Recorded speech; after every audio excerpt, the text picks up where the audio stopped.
of all, I am a con artist. I'm one of those you referred to about the coupons, the refunding. I couldn't survive without them. I've got 5 kids, and I just save a minimum of 25% on my food bill. Okay, but don't that's the point here. No, but listen, we go to the grocery store every week. There's 5 or 6 new price stickers. You bought the stuff 6 months ago. It sits in your warehouse. We're supposed to keep up with the price increase. Coupons are the only way we can at least try. But let's just, so we're understanding each other.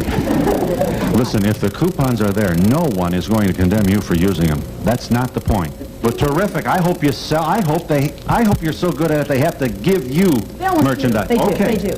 Here's the question. Here's the question. Is this good for the most people? Is this what we want to do at this time in the financial development of the Western world, when everybody's hurting financially? Is this in our long-term community best interest? That's the question. Somebody's got to pay your advertising to have your show on. I know okay? that. All right. They're going to have the advertising. Is couponing the answer? That's the question. It's one of them. If you're too lazy to cut them out and use them on your food bill, it's your own fault. Okay, now, do you understand? You know, now, Bill wants you to know that the more of you we get, you and Mrs. Leasure, if your numbers grow, you're going to lose coupons. I disagree.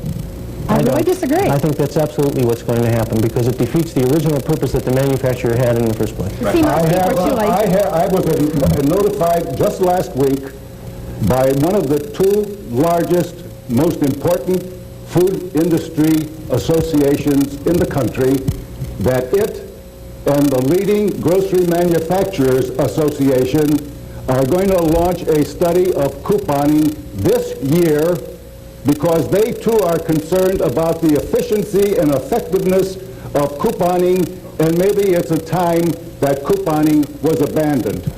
And may I answer the question you asked before the first break? You said, who do I want to make this decision? About who should advertise and who shouldn't. Here's the judges. If they continue to buy advertised products, we're going to have advertised products. If more of them go to private label products and generics, we're going to have private label and generics. I don't want the government to make that decision. The food shopper is intelligent enough to make it herself. Absolutely. I don't know whether she's got that much power, really. Let's say she, he. The power will come only if there's some sort of... If they are given the information which you are now presenting to them in this program, they will make the right decision. Yeah, but and I admire you for scheduling this show today. Listen, give him more time to say he admires me. Here, there is a significant number of women in this audience who don't like generic products. They're not as good. Fine. How many believe that? They're not as good. Look at that.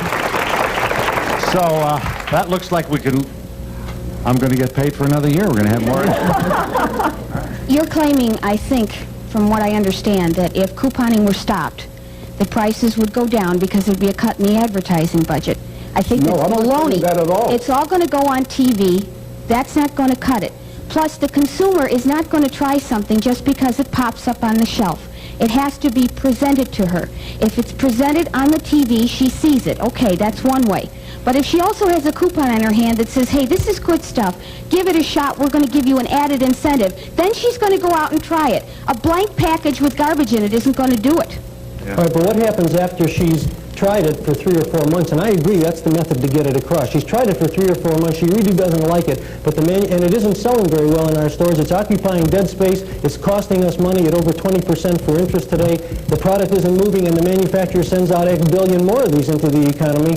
And now we're stuck with that product again. Right. And also don't miss this, that the couponing is a vehicle to market certain products that are of interest to the manufacturer in getting on his shelves, and not necessarily in your best food interest. Well, are you under the impression that the consumer, having tried it twice and just finding out it's not so hot, is stupid enough to keep buying it, coupon or no coupon? She's not going to do that. I agree, but we are in the position of, for those, if it's only 3% of the public who want it, our decision is then, do we carry it for that 3%, or do we say no and deny those 3% who may be our customers? Well, then you don't, but somebody else might. Okay, well, but here, he's got another problem. He's got another problem. If he doesn't carry it, and you come in with your coupons, and you don't have the product, you're mad at him, and he loses your business. Well, I don't find that, at least with the people I shop with. He doesn't lose my business. I buy what he has there, and crazy as it sounds, I will go to another store that has the 6 items or 10 items or 12 items that he doesn't have, that they do carry if I choose to buy them, and will accept the coupon. So you will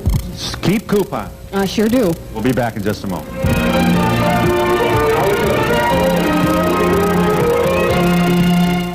Sweeney Todd, starring Angela Lansbury and George Hearn, the 1979 Tony Award-winning Best Musical of the Year. There's more excitement in Sweeney Todd than are in a dozen average musicals. Extraordinary, fascinating fun. Surely the greatest work in the American musical theater. Sensationally entertaining. Spend an evening on the edge of your seat with Sweeney Todd. A man, a motive, a murder, a mania, a musical. Sweeney Todd. See it now. Call for tickets, 791-6000. That's 791-6000. Now there's a better way to do the laundry. Now I get clothes clean and soft and control static with just one product. Yes detergent plus fabric softener. With Yes, I don't buy a separate softener. That saves me money.